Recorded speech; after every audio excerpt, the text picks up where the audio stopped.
Fluoride, All You Need to Know by AZLAN ADNAN, M.A. Tuesday, 25th of November, 2025. WHO recognized micronutrients and fluoride. Fluoride is not one of the 16 micronutrients endorsed by the World Health Organization, WHO, for essential nutrition. The WHO recognized essential micronutrients generally include vitamins A, D, E, K, C, B1, thiamine, B2, riboflavin, B3, niacin, B6, B12, folate, minerals, iron, iodine, zinc, selenium, copper, calcium. Fluoride is important for dental health and can prevent dental caries, but it is considered a beneficial element, not an essential nutrient. The body can function without it, though its absence may increase the risk of dental decay. WHO and other public health bodies often recommend community water fluoridation or topical fluoride use for oral health, but it is not listed among essential dietary micronutrients. Effects of fluoride toxicity. Fluoride toxicity can be acute from a large, sudden intake, or chronic from long-term exposure to high levels. Acute toxicity. Nausea, vomiting, and diarrhea, abdominal pain, muscle weakness and cramps. In severe cases, cardiac arrhythmias, hypocalcemia, and potentially death. Acute toxicity is rare and usually results from accidental ingestion of fluoride-containing products, such as toothpaste, mouthwash, or industrial chemicals. Chronic toxicity, fluorosis, dental fluorosis, mottling, discoloration or pitting of tooth enamel, common in children exposed to high fluoride while teeth are developing. Skeletal fluorosis, long-term high intake can lead to joint stiffness, bone pain, and increased fracture risk. Severe skeletal fluorosis can deform bones. Other possible effects, neurological issues, and endocrine disruption, have been reported in some studies, but evidence is mixed and generally associated with very high exposures. Elimination of fluoride from the body. Fluoride is primarily excreted through the kidneys and urine. Hydration helps. Drinking adequate water supports kidney clearance. Reduced intake. Avoiding high fluoride water, supplements, or products reduces body burden. Chelation is generally unnecessary. There is no standard chelation therapy for fluoride. The body naturally eliminates excess through renal excretion. Factors that slow elimination: kidney disease or impaired renal function. Low calcium intake, which can increase fluoride retention in bones.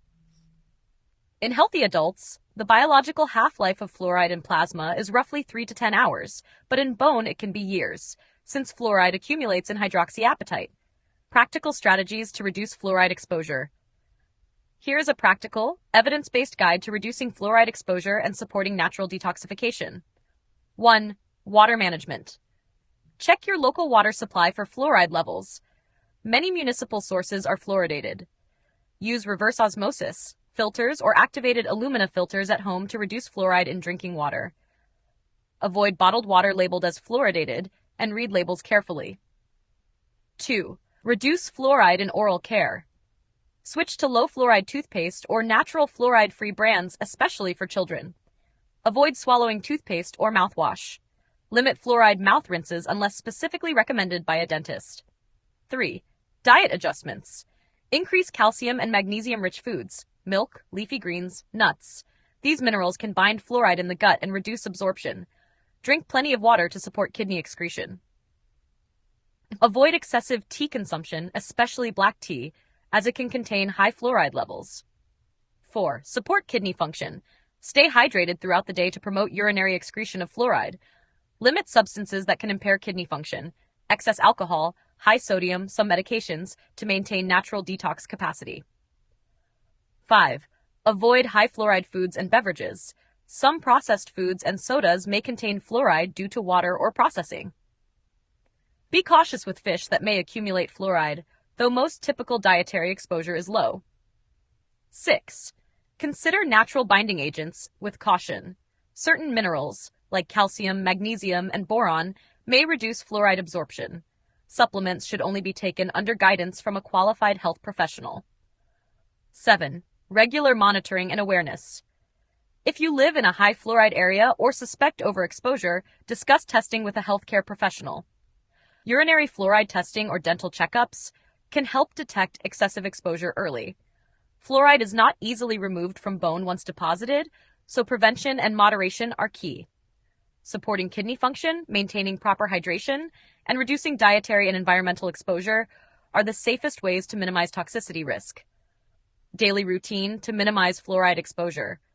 Morning. Start the day with filtered water, RO or activated alumina, instead of tap water. Use fluoride-free toothpaste for brushing. Avoid swallowing any toothpaste. Eat a calcium and magnesium-rich breakfast, e.g., milk, yogurt, eggs, or leafy greens, to help bind fluoride in the gut. Limit tea or coffee in the morning if made from fluoridated water. Midday. Drink plenty of filtered water throughout the day to support kidney excretion of fluoride. Include vegetables rich in calcium or magnesium, spinach, kale, broccoli at lunch. Avoid processed foods and sodas that may contain fluoride. Afternoon. Snack on nuts, seeds, or dairy to maintain mineral intake and support fluoride binding. Continue hydrating with filtered water. If consuming tea, consider herbal varieties known to be low in fluoride. Evening. Prepare dinner with filtered water and include vegetables, legumes, and whole grains. Use vinegar-based salad dressings, ACV, rice vinegar, or Korean fruit vinegar, to support overall nutrient absorption. Brush teeth again with fluoride-free toothpaste. Avoid mouth rinses containing fluoride unless recommended. General tips. Maintain consistent hydration throughout the day to help kidneys excrete fluoride. Monitor your local water fluoride levels and adjust filters as needed. Limit long-term exposure to high fluoride sources, certain teas, processed foods, or occupational exposure. Consider periodic medical checkups if you live in a high fluoride area or suspect overexposure. This routine combines dietary strategies, hydration, oral care, and water management to minimize fluoride intake and support natural elimination. An invitation, International Day of Persons with Disabilities, Wednesday, 3rd December 2025, 1200 to 14:30 hours. Venue MAB Canteen, Malaysian Association for the Blind, MAB Complex. Address Jalan Tebing, off Jalan Tun Sambanthan, 4 Brickfields, 50470 Kuala Lumpur. To commemorate the International Day of Persons with Disabilities this year, I am hosting an informal roundtable luncheon to discuss universal design. Panelists will include my friends with various disabilities, including vision impairment, physical disability, and hearing impairment, as well as my architect and lawyer friends. This informal discussion on universal design will be of interest to architects, town planners, civil engineers, quantity surveyors, advocates for accessibility and inclusivity, persons with disabilities, PWD, as well as caregivers and students of architecture and design. For a totally immersive experience, all sighted persons will be blindfolded throughout the event. Lunch will consist of a whole food, plant-based WFPB menu curated by me. This event is also open to members of the public. Attendance is by donation for able-bodied and sighted persons. Hopefully, your contribution will cover the cost of your lunch, as well as that of a PWD. Seating is limited, and at the moment there are 15 places left. To confirm your attendance, please make your voluntary contribution by scanning the QR code.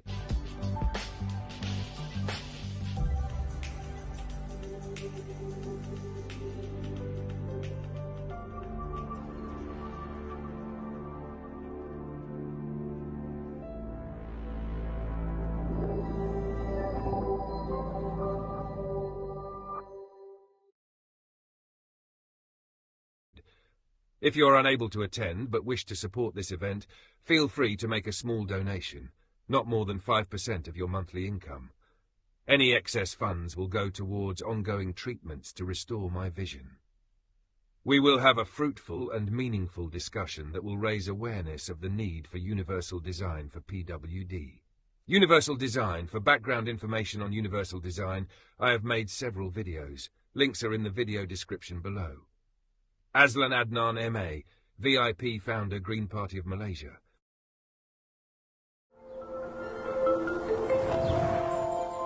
International Day of Persons with Disabilities, Wednesday, 3rd of December 2025. Every year, 3rd of December is officially recognized by the United Nations as the International Day of Persons with Disabilities. It has been observed globally since its proclamation in 1992 under UN General Assembly Resolution 4730. The day promotes understanding of disability issues, supports the dignity, rights, and well-being of persons with disabilities, and raises awareness of the importance of inclusion in all spheres of life: political, social, economic, and cultural.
Don't forget to hit that subscribe button to show your support. Share your thoughts in the comments below. Don't forget to like this video and subscribe to our channel to show your support.